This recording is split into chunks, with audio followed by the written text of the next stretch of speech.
Hello guys, welcome back to my YouTube channel Standard Classes. So in this video I'll be continuing chapter 4 Business Services class 11 and this is a last topic, this is a last type of service, business service, that is warehousing. इससे previously हम लोग सारी types of services पढ़ चुके हैं जो business को continue करने के लिए इंपॉर्टेंट है. सो आज हम स्टार्ट करने वाले हैं warehousing which is also a service जो एक बिजनेस को कंटिन्यू करने के लिए चलाने के लिए जरूरी है. Warehousing is basically godowns. ठीक है, आप बोल सकते हो warehousing is basically a space जहाँ पे कोई भी बिजनेसमैन अपने प्रोडक्ट्स को, गुड्स को स्टोर कर सकते हैं for future sale. That is warehousing. ठीक है, so this is again very important, one of the important service, क्योंकि वेयर हाउसिंग के बिना बिजनेस नहीं हो सकता. So warehousing storage is very important aspect of economic development. Obviously बात है, आप ये तो नहीं है आपने चीजें प्रोड्यूस करी और सडनली आप उनको सेल कर रहे हो, ऑन द स्पॉट वो सेल हो रही है. नो, ऐसा नहीं होता है. बहुत बार, बल्कि मैक्सिमम टाइम प्रोडक्शन कर रहे हो तो सेलिंग जो उसकी सेल्स होती है it takes place after some time. 1 महीने भी लग सकते हैं, 2 महीने भी लग सकते हैं, 3 महीने भी लग सकते हैं. तब तक वो जो चीजें मैन्युफैक्चरिंग करी है कहाँ रखोगे उनको स्टोर करने के लिए जगह तो चाहिए. तो स्पेसिफिकली जहां अपने गुड्स को स्टोर करते हैं उन प्लेसेस को हम क्या बोलते हैं, warehousing. And it is very important for economic development, क्योंकि जब आप अपना स्टोर करके रखोगे, जब जैसी मार्केट में डिमांड आएगी आप अपने गुड्स को बेचोगे. ठीक है, तो इस चीज से आपकी ग्रोथ होगी, डेवलपमेंट होगी, एक तरह से ओवरऑल इकोनॉमी डेवलप होगी. कैसे, ध्यान से समझो. जैसी डिमांड हुई वैसी आपने सप्लाई कर दी, क्योंकि आपके पास ऑलरेडी मैन्युफैक्चर था सामान. बट फॉर एग्जांपल डिमांड हुई, ठीक है, और अभी आपके पास सामान मैन्युफैक्चर्ड नहीं है. आप बोल रहे हो ठीक है आप हमें डिमांड ऑर्डर दे दो, हम आपका सामान आपको 10 दिन या 15 दिन बाद देंगे. ऐसा होता है. इसलिए इसी चीज को अवॉइड करने के लिए बिजनेसमैन क्या करते हैं, पहले से प्रोड्यूस करके रखते हैं ताकि जैसी मार्केट में डिमांड है वो उसको सेल कर सकें. ठीक है, और जितना ज्यादा जैसी डिमांड आ रही है, सप्लाई हो रही है, चीजें मीट हो रही है, तो ऑब्वियसली बात है बिजनेस ग्रो करेगा. और अगर सारे बिजनेस ग्रो करने लगेंगे तो अल्टीमेटली आपकी इकोनॉमी भी क्या करेगी, ग्रो करेगी. आई होप गाइस ये चीज आपको क्लियर है. So today's warehouse have ceased to be a mere storage service provider. आजकल के टाइम में सिर्फ ये माना जाता है कि वेयर हाउसेस क्या है, स्टोर करने के लिए जगह है भाई. बट इसके अलावा भी वेयर हाउसेस बहुत सारी फैसिलिटीज हमको प्रोवाइड करते हैं. स्टोरेज तो मेन काम है ही उनका, पर उसके अलावा भी बहुत सारे वो हमें सर्विस प्रोवाइड करते हैं. क्या क्या होता है वो हम आगे डिस्कस करेंगे. ठीक है, so service provider have really become logistical service provider in a cost efficient manner. Store भी करते हैं, उसके साथ साथ एक्स्ट्रा सर्विसेज प्रोवाइड करते हैं, जिसके बारे में अभी आपके साथ डिस्कस करूंगी ना. कॉस्ट एफिशिएंट मैनर, बहुत ज्यादा एक्सपेंसिव नहीं होता, जो इजीली सब लोग अफोर्ड कर सकते हैं. तो आप समझ सकते हो कि वेयर हाउसिंग कितना कितना कितना जरूरी है किसी भी एक बिजनेस के लिए. ठीक है, now warehousing is making available. ठीक है, क्या क्या मतलब क्या क्या एक्टिविटीज, जो मैं अभी आपके साथ बात कर रही थी, क्या क्या एक्टिविटीज होती है हमारी. Warehouses is making available right quantity at the right place at the right cost in the right time in the right physical form. Warehouse की ये ड्यूटी है कि सामान को सही क्वांटिटी जितनी चाहिए मार्केट में, जहां पर चाहिए, एट द राइट प्लेस, सही प्राइस पर, एट द राइट कॉस्ट, सही टाइम पर, इन द राइट टाइम, और सही मतलब टूटा फूटा नहीं, बिल्कुल एक्यूरेट चीज पहुंचाना इन द राइट फिजिकल फॉर्म. ये सारी ड्यूटी किसकी होती है, वेयर हाउस की. इसलिए तो हम वेयर हाउस में अपना सामान स्टोर करते हैं कि हम सही टाइम पर सही जगह पे सही सामान पहुंचा सकें, बिल्कुल सही सलामत. ठीक है, ये सारी चीजें हम सब तब कर सकते हैं जब हमारे पास एक प्रॉपर वेयर हाउस हो, एक प्रॉपर प्लेस हो जहाँ पे हम अपने सामान को अच्छे से स्टोर कर सके, सो दैट जैसे ही मार्केट में डिमांड आती है हम उसको इंस्टेंट वहां पे सप्लाई कर सके. आई होप गाइस ये चीज आपको क्लियर है. ठीक है, अभी जो सर्विसेज है ये मैं बस नेक्स्ट 10 मिनट्स में आपके साथ डिस्कस करने वाली हूँ. उससे पहले उससे भी इंपॉर्टेंट टॉपिक डिस्कस कर लेते हैं, that is types of warehouses. There are various different types of warehouses. कौन कौन से. सबसे पहला होता है प्राइवेट वेयर हाउसेस. नाम से ही पता चल रहा है, कोई इंडिविजुअल हो गई, कोई प्राइवेट कंपनी हो गई, कोई प्राइवेट फर्म हो गई, जो अपना वेयर हाउस मतलब जिन्होंने अपना वेयर हाउस सेटअप करा है अपने सामान को स्टोर करने के लिए. ठीक है, so it is operated, owned and managed. चलाना जिसके ओनर एंड उसको अच्छे से देखभाल करना कौन करता है, बाय अ कंपनी, इंडिविजुअल, कोई भी प्राइवेट फर्म कोई भी हो सकता है. हैंडलिंग ओन गुड्स, अपने खुद के गुड्स उसमें स्टोर करते हैं. फॉर एग्जाम्पल हम लोगों को ले लो, जैसे हमारे पापा, फॉर एग्जाम्पल माय डैड क्या करते हैं, वो वो जो भी उनका सामान आता है वो अपने गोडाउन, अपने वेयर हाउस में वहाँ पे शिफ्ट करते हैं। तो वो एक प्राइवेटली ओन वेयर हाउस है उनका, बिकॉज वहाँ पे और किसी का सामान नहीं आ रहा, उन्होंने अपने काम के लिए उसको खरीदा था, वहाँ पे अपने गोडाउन में उनको अपना सामान रखना, तो वो अपना सामान वहाँ पे स्टोर करते हैं। तो that is a private warehouse, simple, ठीक है। एग्जाम्पल भी है यहाँ पे, जैसे रिटेल चेन हो गया, retail chain stores. Retail chain stores basically जो रिटेल शॉप की चेन्स नहीं होती आपकी, फॉर एग्जाम्पल जैसे कि मैं आपको दे सकती हूँ रिटेल चेन, कुछ भी ले लो यार, जैसे नॉर्मल खोलते नहीं है, फॉर एग्जाम्पल प्रदीप ले लो एक, ठीक है, एक प्रदीप शॉप है मेरे घर के पास, मैं उसका एग्जाम्पल ले लेती हूँ। सो एक जो प्रदीप शॉप है, फॉर एग्जाम्पल सपोज करो एक उसका ब्रांड 35 में भी, एक उसकी ब्रांड 37 में भी है ना। अच्छा, सबसे बेस्ट एग्जाम्पल इजी डे ले लेते हैं हम लोग। इजी डे आपने देखा होगा, मैंने देखा है मेरे सेक्टर में, हुड्डा मार्केट में 37 में इजी डे, एक 35 जो कि बस विद इन हाफ किलोमीटर है, वहां पे भी एक और इजी डे है, एक और 31 वहां पे भी इजी डे है। तो ये सारी क्या रिटेल चेन स्टोर्स हैं, ये इनके अपने खुद के प्राइवेट वेयर हाउस होते हैं जहाँ पे अपना सामान स्टोर करते हैं, जब खत्म हो जाता है तो वहां से इनके स्टोर्स में आ जाता है। सो आई होप गाइस ये चीज आपको क्लियर है। So private warehousing includes control, flexibility etcetera, क्योंकि पूरा उनका वेयर हाउस है, उनकी मर्जी, जैसे मर्जी वो उसको कंट्रोल करे। फ्लेक्सिबल, कोई रिजिडिटी, कोई रूल्स नहीं होते। रिजिडिटी मतलब कुछ स्ट्रिक्ट रूल्स एंड रेगुलेशंस, ऐसा कुछ नहीं होता। दे आर फ्लेक्सिबल है ना, वो अपने हिसाब से उसको ऑपरेट कर सकते हैं। So this was private warehouse. Next आता है हमारा पब्लिक वेयर हाउस। अच्छा, नाम से ही हमको पता चल रहा है पब्लिक वेयर हाउस। एक स्टूडेंट ने सुनते ही ये चीज बोली मुझको कि ma'am public warehouse is basically own, manage and control by the government. मैंने बोला वेरी गुड, आपने सही तो नहीं बोला बट आपने कोशिश करी। But public warehouse is managed, operated and controlled by the government, is a government warehouse. अभी हम इस पर आएंगे। तो ये पब्लिक वेयर हाउस होता क्या है, अब ध्यान से सुनना, बहुत ज्यादा इंपॉर्टेंट बात है। Used of storage of goods by traders, ठीक है। ये जो पब्लिक वेयर हाउस होता है ना, जो छोटे मोटे ट्रेडर्स हो गए आपके, छोटे मोटे मैन्युफैक्चरर्स हो गए आपके, जो एक अच्छा प्राइवेट वेयर हाउस अफोर्ड नहीं कर सकते अपने सामान को स्टोर करने के लिए, वो वाले ट्रेडर्स, वो वाले मैन्युफैक्चरर्स गवर्नमेंट के पास जाते हैं। गवर्नमेंट उनको फिर एक वेयर हाउस प्रोवाइड करती है ऑन रेंट। समझ रहे हो मेरी बात? गवर्नमेंट उनको प्रोवाइड करती है वेयर हाउस, ठीक है, ऑन रेंट। तो वो इजीली अपना सामान फिर गवर्नमेंट के वेयर हाउस में रख पाते हैं और थोड़े बहुत उनको उसके चार्जेस देने पड़ते हैं। That is a public warehouse. वो वेयर हाउस जो सारी पब्लिक के लिए ओपन है, सारी जनता के लिए ओपन है, कोई भी आकर उस वेयर हाउस में अपना सामान रख सकता है, क्योंकि सबके पास इतने पैसे नहीं होते कि वो अपना खुद का वेयर हाउस क्रिएट करें, ठीक है। तो उसके लिए गवर्नमेंट ने क्या ओपन करा है, पब्लिक वेयर हाउस। आ रही है मेरी बात समझ? So it is used for storage of goods by traders हो गए, मैन्युफैक्चरर हो गए, और any member of the public, कोई भी पब्लिक में से, कोई भी आम जनता में से, after the payment of the storage fee and charges. बस वही बात है ना, रेंट पे ले रहे हो तो थोड़े से स्टोरेज फीस, फॉर एग्जाम्पल आपको 1 महीने के लिए स्टोर करना है तो उसके लिए आपको थोड़े एक्स्ट्रा चार्जेस देने पड़ेंगे, थोड़ी सी फीस देनी पड़ेगी, फिर आप इजिली उस वेयर हाउस को यूज कर सकते हो, ठीक है।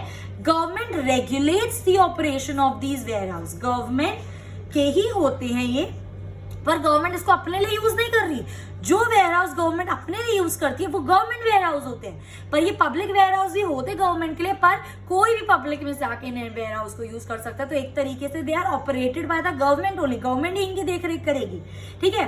By issuing license for them to private party, small manufacture found it very convenient, ठीक है। फॉर एग्जाम्पल कोई भी एक पब्लिक में से कोई भी एक मिस्टर एक्स आते हैं, बोलते हैं भाई मैं इतना महंगा वेयर हाउस नहीं ले सकता, तो हमें फटाफट से वो गवर्नमेंट के पास जाते हैं, वहां से परमिशन लेते हैं, लाइसेंस लेते हैं, अपनी फीस जमा कराते हैं और उनको कुछ टाइम के लिए वो वेयर हाउस मिल जाता है अपना सामान स्टोर करने के लिए। तो जो छोटे छोटे ट्रेडर्स हो गए, जो मैन्युफैक्चरर्स हो गए, उन लोगों को ये चीज बहुत ज्यादा कन्वीनियंट हो गई, बहुत उनके लिए आसानी हो गई, जगह भी मिल गई कम पैसों में, सिंपल, ठीक है। नेक्स्ट आता है आपका bonded warehouse. What is bonded warehouse? Basically bonded warehouse are licensed by the government to accept imported goods. ध्यान से सुनो, बॉन्डेड वेयर हाउस वो वेयर हाउस होते हैं जिसका लाइसेंस किससे मिलता है? आपको गवर्नमेंट से मिलता है। पहली चीज, बॉन्डेड वेयर हाउस का लाइसेंस किससे मिलेगा? गवर्नमेंट से मिलेगा। दूसरी चीज, ये वेयर हाउस सिर्फ वो गुड स्टोर करने के लिए होते हैं जो हमने बाहर से इंपोर्ट करे हैं। मतलब जो हमने बाहर से गुड्स को मंगाया है, उन गुड्स को स्टोर करने के लिए हम उन गुड्स को कहाँ रखेंगे? सिर्फ बॉन्डेड वेयर हाउस में आप उन गुड्स को रख सकते हो।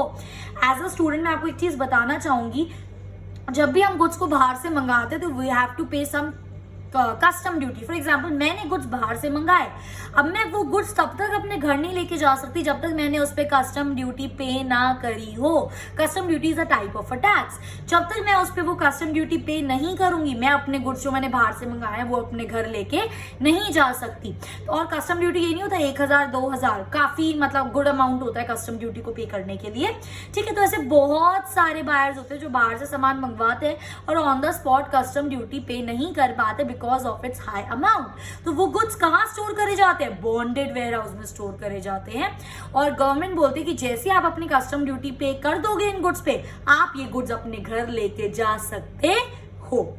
सिंपल सी बात है, ठीक है। सो ये लाइसेंस कौन देता है इन वेयर हाउस का? गवर्नमेंट देती है to accept the imported goods. वो गुड्स को इन वेयर हाउस में रखा जाता है prior to the payment of tax and custom duty. जिन गुड्स पे अभी तक आ तो गए इंडिया पर उन पे कस्टम ड्यूटी या टैक्स अभी तक पे नहीं हुआ है, उन गुड्स को हम, क्योंकि जैसे ही पे हो जाएगा तो जो उसका ओनर है वो उनको अपने घर ले जाएगा, पर क्योंकि अभी उसको पे नहीं हुआ है तो उनको कहाँ पे रखा जाता है? बॉन्डेड वेयर हाउस में। आई मेरी बात समझ? So these are the goods imported from the other country. Obviously बात है, इंपोर्ट वर्ड आ गया तो हमने किसी और कंट्री से इनको मंगाया है। Importers are not allowed to take the goods. जो जिन्होंने बाय करा है, इंपोर्टर्स मतलब जिन्होंने उसको इंपोर्ट करवाया है, वो गुड्स नहीं ले जा सकते जब तक उन्होंने कस्टम ड्यूटी पे ना करी हो। एक कॉन्सेप्ट तो ये होता है। एक और कॉन्सेप्ट इसका बहुत इंपॉर्टेंट मैं आपको बताना चाहूंगी गाइस, जब भी हम लोग, ऐसा बहुत बार हो सकता है कि एज अ इंपोर्टर मैंने कुछ बाहर से मंगवाया, ठीक है, और वो अभी बॉन्डेड वेयर हाउस में पड़ा है, मतलब मैंने अभी उस पर कस्टम ड्यूटी पे नहीं करी, और वो मैंने वहीं बॉन्डेड वेयर हाउस से ही उन गुड्स को मैं एक्सपोर्ट किसी और कंट्री में सेंड कर सकती हूँ। बात समझी मैं क्या बोल रही हूँ? मैं ये बोल रही हूँ कि जब मैंने गुड्स मंगा तो वो अभी हमारे बॉन्डेड वेयर हाउस में, क्योंकि मैंने अभी गुड्स ऑर्डर कर दिए हैं, ठीक है, अब वो हमारे बॉन्डेड वेयर हाउस में ही पड़े हुए हैं, अभी तक मैंने उनमें कस्टम ड्यूटी पे नहीं करी है। बट अगर मैं उन पर कस्टम ड्यूटी पे कर देती तो मैं उनको अपने घर लेके जा सकती हूँ, पर मैंने अभी कस्टम ड्यूटी पे नहीं करी तो वो बॉन्डेड वेयर हाउस में ही है, तो मैं वहीं से वहीं क्या कर दिया, मैंने उन गुड्स को किसी और कंट्री में सेल कर दिया। तो मेरे कहने का मतलब ये कि जब आप कुछ गुड्स को इंपोर्ट कर रहे हो और वहीं से वहीं आप एक्सपोर्ट कर रहे हो उसे किसी और कंट्री में, तो आपको कस्टम ड्यूटी पे करने की जरूरत नहीं है। तो एक तरीके से बॉन्डेड वेयर हाउस ने हमें किस चीज में हेल्प करी? एंटरपोर्ट में। What is entrepot? Entrepot trading का मतलब होता है, देखो, एक होती है इंपोर्ट, एक होती है एक्सपोर्ट, एक होती है एंटरपोर्ट। एंटरपोर्ट का मतलब होता है हमने बाहर से सामान मंगवाया और बाहर ही किसी और कंट्री में सेल कर दिया, दैट इज एंटरपोर्ट। आई मेरी बात समझ? ठीक है। So these ware house provide the facility for, और एट द सेम टाइम ये किस चीज़ में हेल्प करते हैं? वेयर हाउस ब्रांडिंग में, पैकेजिंग में और भी एक्स्ट्रा सर्विसेज में, जिनकी बात मैं अभी आपके साथ कर रही थी।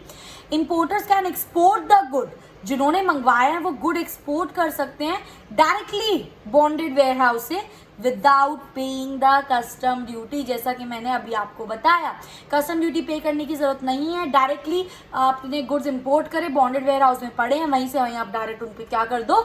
एक्सपोर्ट कर दो। अगर आपने कस्टम ड्यूटी पे कर दी तो आप उनको अपने घर लेकर जा सकते हो, बट अगर आपको उनको अपने घर लेकर नहीं जाना, आपको बाहर एक्सपोर्ट करना है, तो आपको कस्टम ड्यूटी पे करने की जरूरत नहीं है। Therefore it facilitate entrepot trade. Entrepot मतलब बाहर से मंगाए पर कहीं और सेल करने के लिए, किसी और कंट्री में सेल करने के लिए, that is entrepot trade. I hope guys ये चीज आपको क्लियर है। Moving on to government warehouse and cooperative warehouse. What is a government warehouse? अब ये वेयर हाउस है जो गवर्नमेंट मैनेज कर रहा है, गवर्नमेंट चला रहा है, गवर्नमेंट सिर्फ अपने गुड्स को इसके अंदर स्टोर कर रही है। इस वेयर हाउस को हम बोलते हैं government warehouse. Fully own, manage and control by the government. Government manages them through organisation setup in the public sector. Government इनका ध्यान कैसे रखती है? जो भी कुछ ऑर्गेनाइजेशंस हैं गवर्नमेंट की पब्लिक सेक्टर में, वो गवर्नमेंट के वेयर हाउस का टेक केयर करते हैं। आई होप गाइस ये चीज़ आपको क्लियर है। नेक्स्ट आता है हमारा कॉर्पोरेटिव वेयर हाउस। अब तक हम लोग चौथे चैप्टर पे हैं बिजनेस के, तो ये चीज़ आपको क्लियर हो गई होगी। कॉर्पोरेटिव सोसाइटी हो गया, कॉर्पोरेटिव बैंक हो गया, ये जो भी काम करते हैं अपने मेंबर्स के लिए करते हैं। सिमिलरली जो कॉर्पोरेटिव वेयर हाउस होता है वो एक कॉर्पोरेटिव सोसाइटी सेटअप करती है for the benefits of its members. At the same time society के लिए ऑल्सो, बट मेन फोकस होता है अपने मेंबर्स के लिए। तो some societies have their own warehouse, खुद के वेयर हाउस होते हैं उनके फॉर इट्स मेंबर्स, उनके मेंबर्स की हेल्प करने के लिए। So this was all about guys warehouse क्या होता है, types of warehouse. Now I am moving to the next topic that is functions of warehousing. ये warehousing आपकी किस किस चीज़ों में हेल्प करते हैं। सबसे पहली चीज़ आती है हमारी गाइस कंसोलिडेशन। सबसे पहली चीज आती है हमारी guys consolidation. So in this function the warehouse receives material and goods, ठीक है, रिसीव करता है material and goods from various plants and dispatches to the same a particular customer और सिंगल ट्रांसपोर्ट शिपमेंट। एक एग्जाम्पल से मैं आपको ये चीज़ समझाती हूँ कंसोलिडेशन वेयर हाउसिंग क्या होता है। क्या हुआ, ठीक है, ये मेरा वेयर हाउस है, ये मेरा वेयर हाउस है।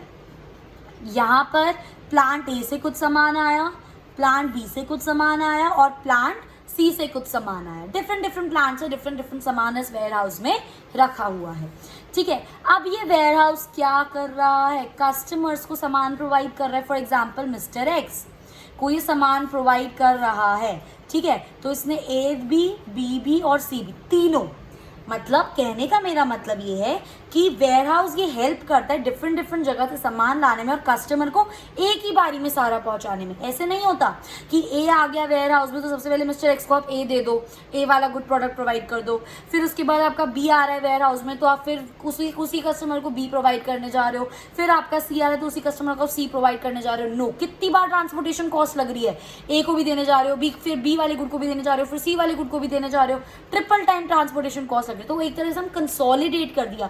अगर हमें एक ही कस्टमर को तीनों चीज़ें देनी है जो तीन डिफरेंट डिफरेंट प्लांट से आनी है, तो पहले वो तीनों चीज़ें आ जाए, फिर एक ही बारी में एक ही ट्रांसपोर्टेशन कॉस्ट में तीनों उस कस्टमर्स तक पहुंचाएंगे। एक ये होता है हमारा function of warehousing that is consolidation, जहाँ पे वो different different various materials receive करते हैं डिफरेंट प्लांट से और जब एक कस्टमर को देना होता है, फॉर एग्जांपल ऐसा भी हो सकता था कि कस्टमर को सिर्फ तीन में से दो चीज़ें चाहिए, बी और सी चाहिए, तो जब बी और सी दोनों आ जाएंगे उस वेयर हाउस में तभी उस कस्टमर को वो दोनों एक साथ प्रोवाइड किया जाएगा। कहने का मतलब कि एक ही बारी में ट्रांसपोर्टेशन कॉस्ट लगेगी, यानी कि जितनी बार प्रोडक्ट आ रहा है उतनी बार आप उसको देने जा रहे हो, ऐसा नहीं होता। So this is also a function of a warehousing, ठीक है। एक बार पढ़ लेते हैं। So in this function the warehouse receive material and goods, receive कर रहा है from various plants, A B C D different different plants से, एंड डिस्पैच मतलब डिलीवरी के लिए डिस्पैच करता है the same to a particular customer, एक ही कस्टमर को on a single transportation shipment. जो जो चीज़ें चाहिए उसी एक ही ट्रांसपोर्ट में एक ही बारी में सारी चीज़ें डिफरेंट डिफरेंट प्लांट से कस्टमर्स तक पहुंचाई जाती हैं। तो ये एक फंक्शन होता है वेयर हाउसिंग का। तभी तो फायदा होगा ना स्टोर करने का। अगर हम स्टोर नहीं करेंगे तो ए आएगा तो पहले ए देने जाओगे, बी आएगा तो फिर बी देने जाओगे, सी आएगा तो सी देने जाओगे। इसलिए वेयर हाउस बनाया है, ए भी आ जाए, बी भी आ जाए, सी भी आ जाए, फिर एक कस्टमर को तीनों एक साथ ही दे आओ, ठीक है। नेक्स्ट आता है आपका ब्रेक द बल्क। नाम से ही पता चल रहा है बल्क मतलब जब हम ह्यूज क्वांटिटी में कुछ सामान को खरीदते हैं, तो वेयर हाउसिंग हमें हेल्प करता है उस बल्क को स्मॉल स्मॉल क्वांटिटीज में डिवाइड करने के लिए, क्योंकि ऐसे बहुत सारे कस्टमर्स होते हैं गाइस जो बल्क में सामान नहीं खरीदते हैं। तो वेयर हाउसिंग में जब बल्क में आ जाता है तो वेयर हाउसिंग के स्मॉल स्मॉल क्वांटिटीज में उस सामान को डिवाइड कर दो और आगे प्रोवाइड कर दो कस्टमर्स को as per their demand. So warehouse breaks the bulk of goods into small quantities. These quantities are then transported according to the requirement of the customer. जितना कस्टमर को चाहिए उतना उनको प्रोवाइड कर दो। तो बल्क को हम स्मॉल स्मॉल क्वांटिटीज में वेयर हाउस में ब्रेक कर सकते हैं। नेक्स्ट आता है आपका stockpiling. What is stockpiling? Seasonal storage of goods to select business. Seasonal storage of goods to select business. Goods which are not immediately sold are stored and sold according to the need. समझो, seasonal storage of goods, कुछ ऐसे goods होते हैं guys जिनकी साल भर demand नहीं रहती, जो सिर्फ सीजनली एक महीने या 2 महीने सेल होते हैं। सबसे बेस्ट एग्जाम्पल होता है इसका एग्रीकल्चर। जो एग्रीकल्चर प्रोडक्ट्स होते हैं वो सीजन के हिसाब से ग्रो होते हैं, तो उनकी जो डिमांड होती है सीजन के हिसाब से होती है। मैंगोज का अपना एक सीजन होता है, गुआवास का अपना एक सीजन होता है, और ठीक है। तो different different vegetables and different different fruits के अपने अपने सीजन्स होते हैं। अब क्या होता है कि बहुत सारा, फॉर एग्जांपल मैंगो हमने मंगा लिया, ठीक है, उस पर्टिकुलर सीजन उसकी सेल उड़ दी, सेल कर दी, बट काफ़ी मैंगो अभी आपके पास बच गया। मैंगो तो चलो एक पेरिशेबल प्रोडक्ट हो गया, अगर आप उसको स्टोर करोगे ज़्यादा टाइम तो वो खराब हो जाएगा। सबसे बेस्ट एग्जाम्पल आप वीट का ले लो, ठीक है, वीट हम 2 से 3 महीने में सेल करते हैं। अब कुछ ऐसा सब वीट बच गया जो आपका उन 2-3 महीनों में सेल नहीं हो, तो आपने उसको स्टोर करके रख दिया कि भाई अगले साल जब ये वाला वीट का सीजन फिर से आएगा हम इसको सेल करेंगे, ठीक है। That is seasonal storage. मतलब हम वो गुड्स, हमारे पास बहुत सारे warehouse variety of goods हैं, जब जिस गुड का सीजन है अकॉर्डिंग टू द डिमांड आप उन गुड्स को सेल कर रहे हो। फॉर एग्जाम्पल मेरे पास मैंगोज है, मेरे पास वीट है, ठीक है। अब इस टाइम अभी मैंगो का सीजन चल रहा है, तो मैंने उसमें से अपने वेयर हाउस में से मैंगोज निकाल के सेल करना स्टार्ट कर दिया। अब जब मैंगो का सीजन खत्म हो गया तो वो वापस आ गए, क्योंकि अब उनको कोई ले नहीं रहा। अब वीट का सीजन आ गया तो वीट भी मेरे वेयर हाउस में पड़ा, तो मैं उस हिसाब से अब वीट सेल करने लग गई हूँ, समझ रहे हो। तो सीजनल गुड्स को हम स्टोर कर रहे हैं अपने वेयर हाउस में, जब जिसकी डिमांड होगी वो गुड्स को हम सेल करेंगे। तो एक वेयर हाउस में हम ऐसा भी कर सकते हैं, हम स्टॉक को पाइल करके रख सकते हैं, अभी इसकी डिमांड नहीं है पर फ्यूचर में तो होगी, जब इसका सीजन आएगा तब इसको सेल करेंगे, ठीक है। So seasonal storage of goods to select business, goods which are not immediately sold, जिनको आप एकदम से नहीं बेच सकते, हम वेयर हाउस में स्टोर करते हैं and they are sell according to their needs.